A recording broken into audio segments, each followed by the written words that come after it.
One city, 5 stories.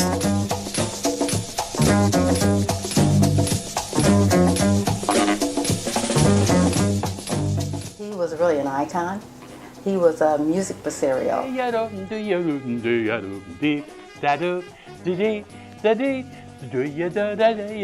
Birthday to you. Now that's jazz. Some of my earliest memories are of the jam sessions that my dad would have. And the house would be full of musicians and music and noise and craziness.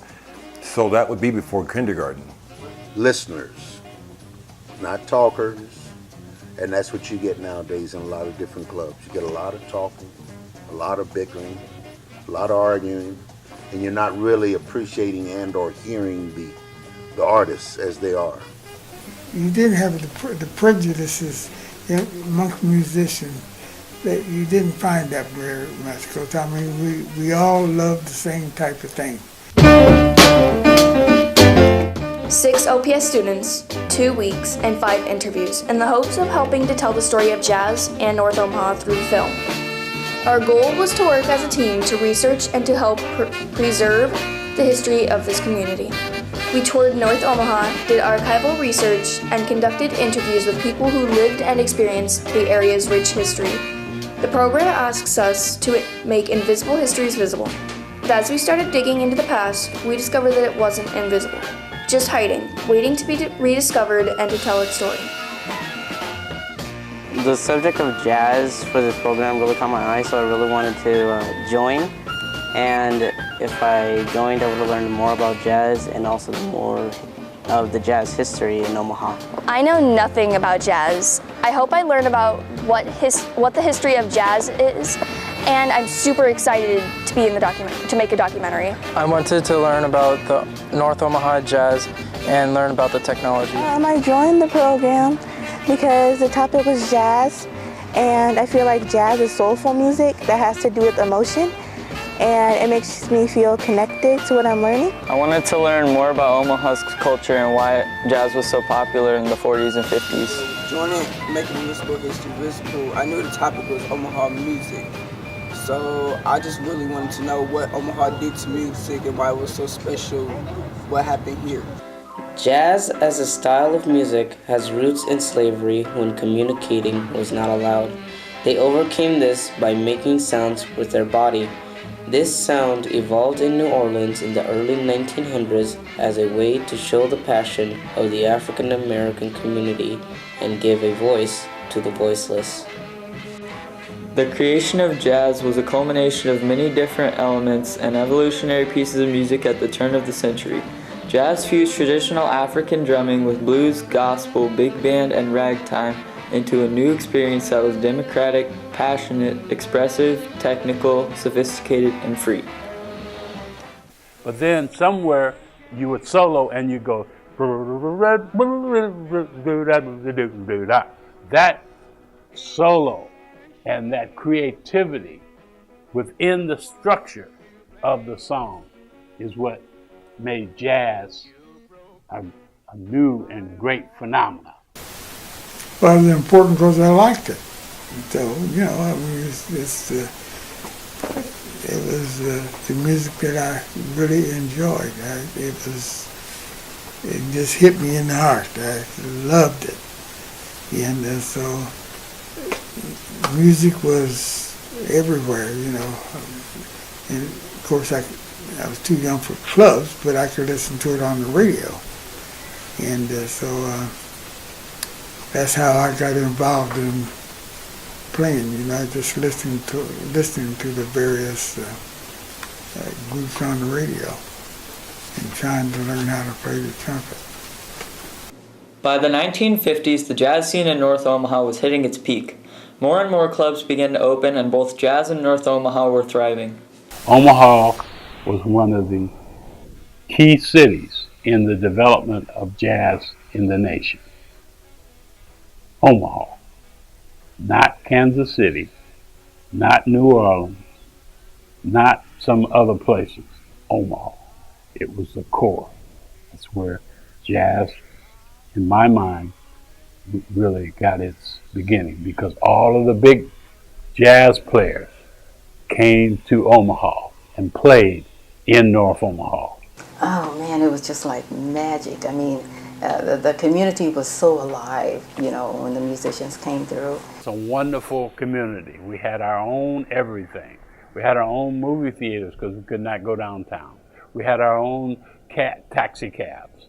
We had our own pharmacists. We had all within the basic boundaries of North Omaha. Back in the day, there were at least 22 bars from 24th and Hamilton to 24th and Spencer. Jazz here was one of the mainstays, and the reason I say that is because we had Allen's Showcase, and we used to have all the great artists come there. Allen's Showcase was opened in 1950 by Paul Allen to bring in and promote local and national jazz musicians. It was a family-owned business and operated until its closing in 1992. It was a staple within the jazz community. Allen's Showcase down on 24th and Lake was a place that everyone played. My dad, Preston Love, Miles Davis, John Coltrane, Chick Corea, Stanley Clarke. I played there, so that's one place I can tell you about. It's still standing. It was a chicken place recently. Small club, but it had the vibe, you know what I'm saying? Everybody played there. This is where they got their start, a lot of them. He brought in names like James Brown, Wilson Pickett, Fats Domino, B.B. King. All of these people came through Omaha and stopped at the showcase. He would find out the schedule of the musicians. They might be traveling east or west, and he would find out their schedule, and if they were near Omaha, say they were in Minneapolis or in Denver, he would find their schedule, and on their travel, he would ask them to stop in Omaha, and when they stopped, he booked them at the showcase. Stevie Wonder might be laying on my couch going,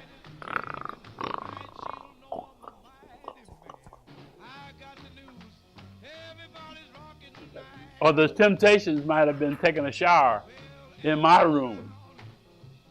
Or Smokey Robinson could have been playing cards with my mother. It became the hot spot in North Omaha. Musicians from everywhere came to the showcase. And then there was a young man named Buddy Miles who was a drummer. And he cut his teeth at Allen Showcase. His father had a band, and so he sometimes played with his father's band. So one night he happened to be in the showcase, and Wilson Pickett was on the stage. And for some reason or other, the drummer walked off the stage and up and quit the band. So there was a little chaos for a minute. They were wondering, what are we going to do? Well, Wilson Pickett, after a while, took the mic, and he said to the audience, "Is there anybody here that knows how to play drums?" Well, guess who was in the audience? Buddy Miles. He jumped up on the stage, and it's history. We consistently ask the question, what is unique about jazz in Omaha? And we consistently received the same answer. Jazz musicians in Omaha were not in it for the money or the fame. These musicians played jazz because it held a special place in their heart. Because they studied it, but they loved it. And what we had in those days is we had the love of music. Nowadays you have the money of music, which puts a whole different spin on it. How many records you sell, and if you get a hit record, has nothing to do with the quality of the music. Nothing. Nothing. Especially now, but even then. Racial inequalities existed outside the North Omaha jazz scene between performers and the audience. African Americans could perform for white audiences, but were not allowed to eat, drink, or socialize with them. Even though we played in most of the clubs, the black bands, but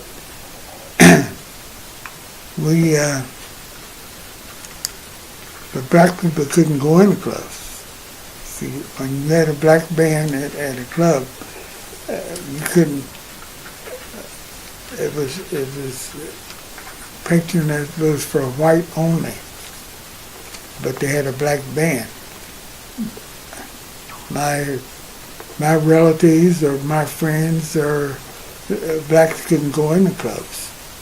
It was different when the black entertainers came to Omaha during that time because they were not welcomed at different venues here in Omaha. So they might entertain there, but when it came to a place to stay overnight or for the weekend, they had to stay at either somebody's house or some hotels in Omaha that were called black hotels. And what they did, the owners of the clubs, what they would do, they'd usually give you maybe a fifth of whiskey or a pint of whiskey when you come in to the club to work. And the reason for that, when we take our intermission, they didn't want us to mingle with the guests. See, the guests would want us to come to the tables and this and that and the other and sit down and talk with them. And the owners did not want that. And so they gave us that so we could go down in the basement and fix our own drinks. And that's the way it was. Count Basie and those big bands at that particular time, they had the same problem. They could play, but they didn't want them to mingle, with the guests. The day that the war was over, the Hastings sent for the Navy band on the base at Hastings, Nebraska. They wanted us to march, and the whole town was just parading down the street. And we had marched for a couple of hours, in the hot sun. And after we got through, there was a drugstore on the corner that he hadn't closed his store. So we went in there to get just something to drink, and he wouldn't serve us. I think in a lot of ways musicianship is what allows you to cross a lot of different boundaries and stuff. That's the only way I can describe that. White, Mexican, Puerto Rican, Jewish, or whatever, they all came to the showcase, and they were like one family. They didn't discriminate against color when it came to playing music. They were all like one family. I'm going to have to mention Herbie Rich, because Herbie Rich is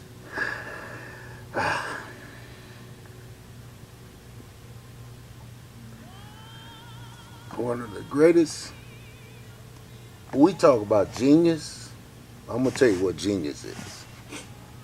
People think genius is when a person can dance or sing, or Herbie Rich could actually literally play several instruments, not pretty good, not fair, but excellent.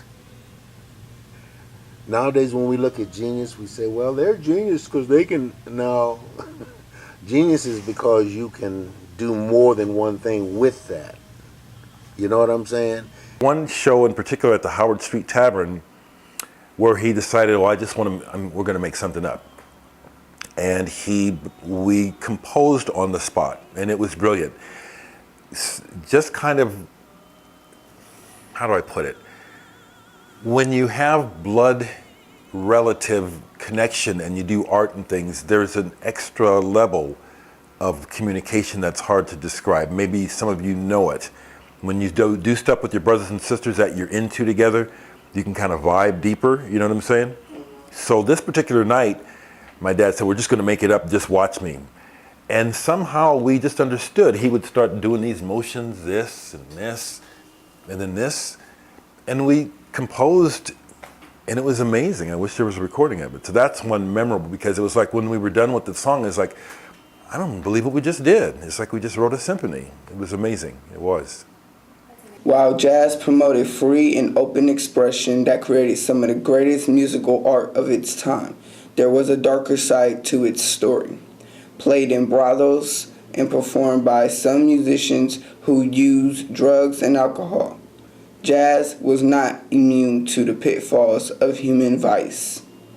It's no secret that in the entertainment, music, art world, and I always lump them together, you deal with many personalities and you deal with things like drinking and drugs, okay? So as a young boy, I was introduced to the crazy behavior of musicians. There's one thing I'd like to say to you and I'd like to tell the world.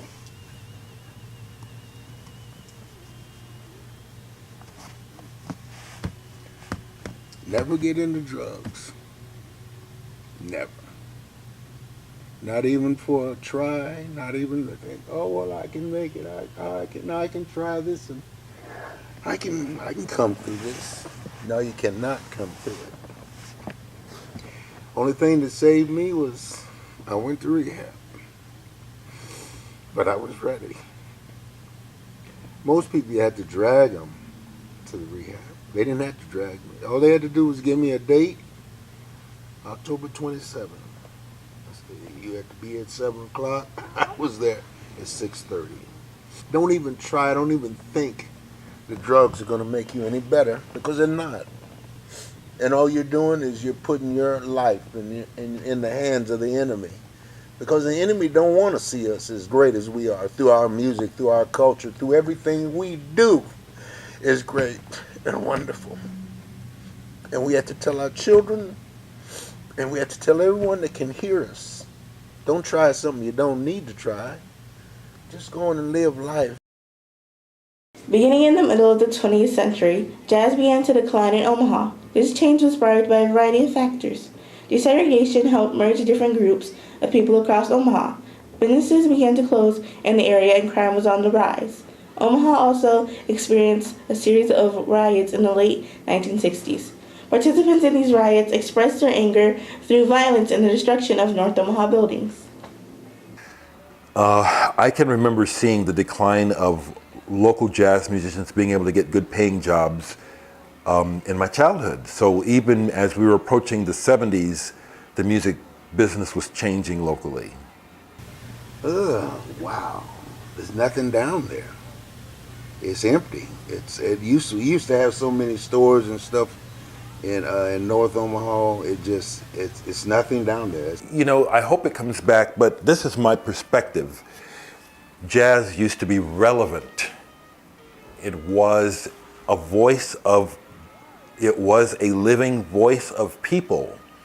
As times changed and technology came in, also in my opinion, partially the disintegration of the nuclear family, especially in the black community, where dads were not around more and more, and dads weren't there to pass on, like in many cultures how dads and mothers pass on skills.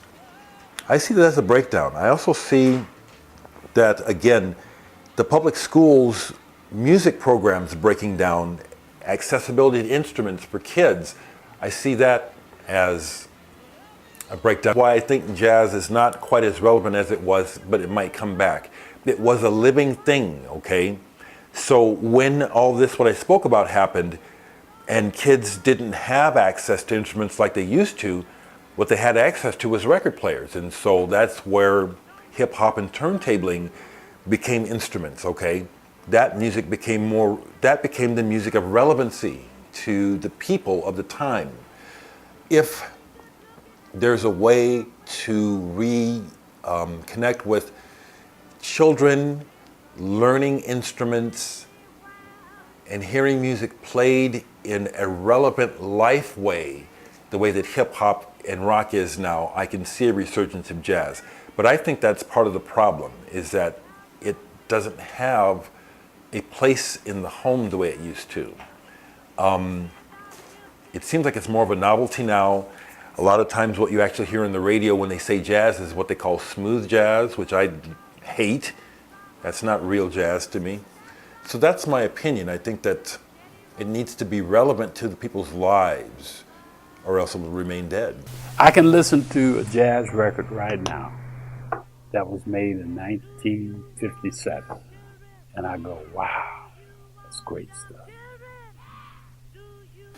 I really want to encourage everyone to be original and be brave to not just follow trends. We all want to be accepted, we all want to be liked by our friends, we want to be popular, but if you have something inside of you that interests you, that takes you on your own course, follow it.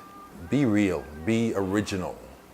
Don't be a follower, that's what the best music comes from people who don't follow, but who innovate. It was, I still think it's personality. I still think it's how, I think people can read you. I think they can tell if you don't like them. And me, I love everybody. If you allow me to love you, I love you. If you don't, I'm still going to like you and move on. I think people can read if they just open their eyes, but you have to open your eyes and you have to open your heart. Because you got to be able to see that there's love in everybody. You just got to pull it out. The only way you can pull it out, you can't pull it out with a frown. You got to pull it out with a smile, with love. And people can see that. Jazz is enduring music because it's music. Synthesizer is electronic. Jazz is enduring like the classics.